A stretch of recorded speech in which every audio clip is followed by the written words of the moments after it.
سلام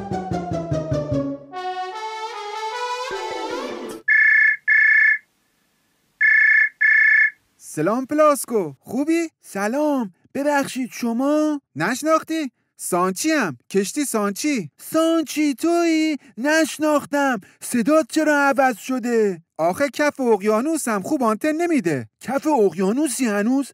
مگه مسئولین قول نداده بودن که با جدیت بررسی کنن؟ آره، اونا که دارن با جدیت بررسی میکنن، ولی خب من هنوز صبح با کوسه ها صبحونه میخورم، عصرها هم با نهنگا دور همی داریم. تو چی کار میکنی؟ هنوز با جدیت دارن بررسی میکنن حادثه تو رو؟ آره، خدا رو شکر بعد 2 سال هنوزم دارن با جدیت بررسی میکنن. از بقیه برای بچه‌ها چه خبر؟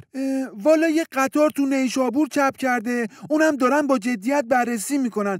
هفته پیشم یه هواپیما سقوط کرده، اونم دارن با جدیت بررسی میکنن. یه ناوشکن هم تو دریای خزر غرق شده، اونم دارن با جدیت بررسی میکنن. ایول، جدیتشون درد نکنه. باشه، مزاحمت نمیشم، برم ببینم این نهنگه چی میگه، بعدم باهات تماس میگیرم. ها باشه، منم برم ببینم مسئولین جدیدن دارن چی رو با جدیت بررسی میکنن. بهت خبر میدم. قربانت. فعلا.